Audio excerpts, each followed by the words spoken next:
Thank you. We met about 18 years ago. We kind of, sort of, fell in love a little bit, and then we lost track of each other. And a decade later, we ran into each other. No, we didn't run into each other, sweetie bear. We didn't? Yeah, you wrote a book inspired by our meeting. Yeah. And I read about it and went to look for it. Oh, that's pretty romantic. It was Not really really. It neglects to mention he was married, had a kid. Details. Relationships evolve over time. They change as we change, and because of this, they're always a work in progress. Few have captured this as eloquently as Richard Linklater has with his Before trilogy. Over the course of almost 2 decades, he challenged the romanticized view of love we so often see in films to uncover the reality behind it. Each film is set 9 years after the last and shows the main characters Jesse and Celine, played by Ethan Hawke and Julie Delpy, in a different phase of their lives. According to Ethan Hawke, Before Sunrise is about what might be, Before Sunset is about what could or should be, and Before Midnight is about what is. Today, I want to look at each of these films to explore how Richard Linklater portrays these different stages of a relationship and effectively captures the evolution of love over a lifetime. But I feel like we have some kind of connection, right? Yeah, me too. Yeah, right. Well, great. So listen, here's the deal. This is what we should do. You should get off the train with me here in Vienna and come check out the town. What? Come on, it'll be fun. In Before Sunrise, we meet Jesse and Celine, who spend the night together walking and talking through Vienna. Over the course of the evening, they fall in love. In the morning, they say goodbye. What I believe makes this particular story so special is that it almost feels like it takes place in a tangent universe. There are 2 strangers in a strange city. There's no real reason for them to be together, nor is there a real reason for them to be in Vienna. Even Jesse and Celine seem to acknowledge this. I feel like this is some dream world we're in, you know? Yeah, it's so weird. It's like our time together is just ours. It's our own creation.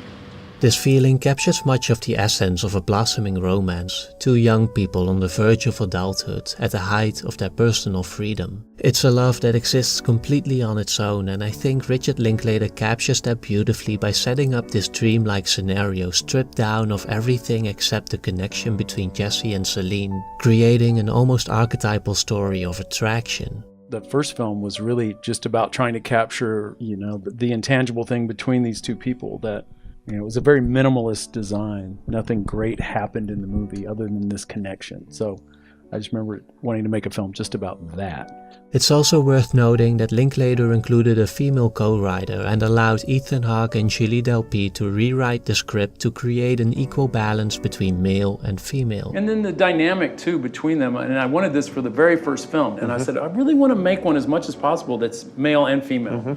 That, it's not from his point of view or her point of view. It is because of this that I think the film appeals so much to both men and women. Both characters feel equally fleshed out, making their conversations and chemistry all the more realistic and relatable. As the sun comes up, Jesse and Celine are back in reality and their fairy tale romance comes to an end. He needs to catch his flight, she moves on to Paris. It's a bittersweet ending, filled with the beauty of having experienced a meaningful connection and the sadness of knowing that it was always destined to end. Except...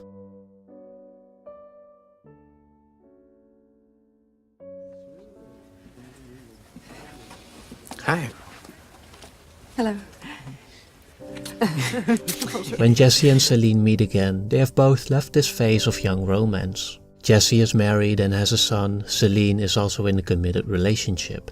They both have jobs and are generally more engaged in the world around them, which becomes apparent in their conversations which, especially in the beginning, are more political, more grounded in reality as opposed to the more free-spirited and philosophical discussions they had 9 years earlier. The first movie is about hope and romance, I think when you're 22, 23 and everything's just about the future. And this movie finds us in our early 30s and immersed in the reality of life. It's in this phase that it starts to become more difficult for Jesse and Celine to be romantic, as a lot of their ideas about romantic love seem to have faded away. Celine expresses this when she talks about her relationships. It's not so easy for me to be a romantic. You start off that way and I've just had too many blah relationships. They weren't mean, they cared for me, but there were no real connection or excitement. At least not from my side. Jesse too talks about being unhappy in his marriage. I know that there's something wrong, you know, that I can't keep living like this, that there's got to be something more to love than commitment. But then I think that I might have given up on the whole idea of romantic love. Although it may seem like this is a natural process of disillusionment, their brief time in Paris also made Jesse and Celine realize how much they are still affected by their night in Vienna. It's where they realize the rareness of having a true connection with someone. I guess when you're young, you just believe there'll be many people with whom you connect with. And later in life, you realize it only happens a few times. Yeah, and you can screw it up, you know, misconnect. Before Sunset shows how the connection between Jesse and Celine, despite its romanticized notions, does in fact carry meaning and importance. In this sense, the film feels very much like a call to action. It is here that Jesse and Celine have really discovered the value of that which they took for granted when they were younger, and which they almost gave up on as they got older. It is here that they have to decide what they really want out of life, and who they want to share it with. Baby, you are gonna miss that plane. I know.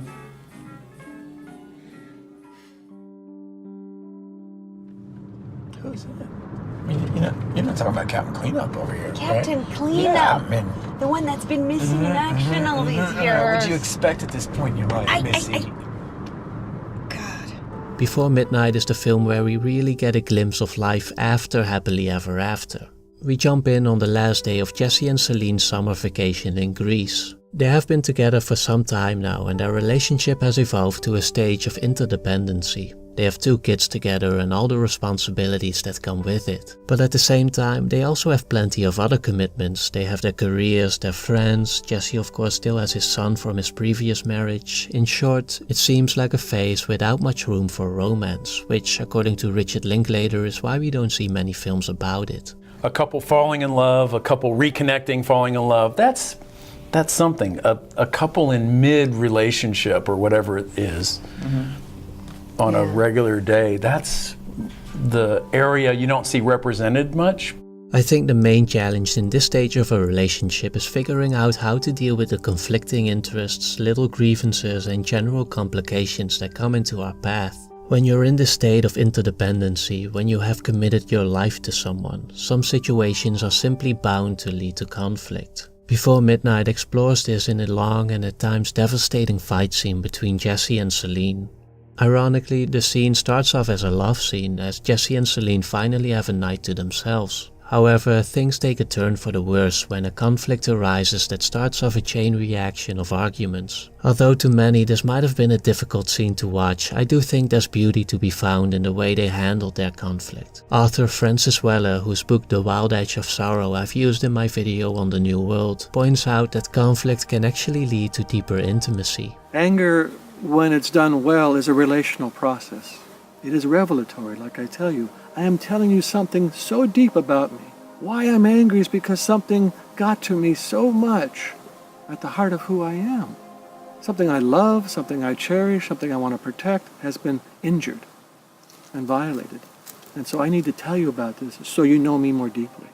In a way, the fight scene between Jesse and Celine is where we see their connection shine the most. They are letting each other know what is upsetting them, and they do so in a way that includes support and even a bit of humor. In the end, it's what allows them to save their relationship and perhaps even make it stronger. Maybe not in the way that most films show us, but as Jesse puts it, But if you want true love, then this is it. This is real life. It's not perfect, but it's real. what we see here is the result of Jesse and Celine's journey. Over the last 18 years, we've seen their lives become more complicated, but we've also seen them grow stronger and their love grow deeper. We've seen their relationship evolve from sensing a connection to dedicating their entire lives to each other. I am giving you my whole life, okay? I got nothing larger to give. I'm not giving it to anybody else. Looking back at the trilogy as a whole, I feel we are given even more than a look into a relationship, as we also get a great sense of the forces that determine the course of our lives. We appear and we disappear. And we are so important to some, but we are just passing through.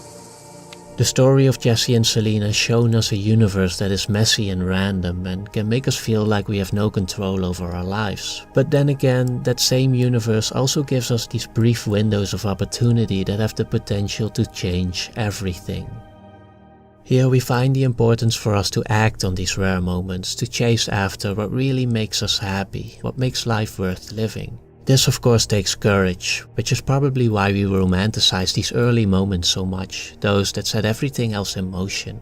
The Before trilogy builds on this by illuminating the rest of the journey, not just to show how the reality of life challenges our romantic ideals, but I think also to help us maintain these romantic ideals despite the reality of life. Because ultimately, even when Jesse and Celine's relationship seems at its most unromantic, we still see the connection that is at the heart of their relationship. A connection that was created all those years ago on a train ride to Vienna.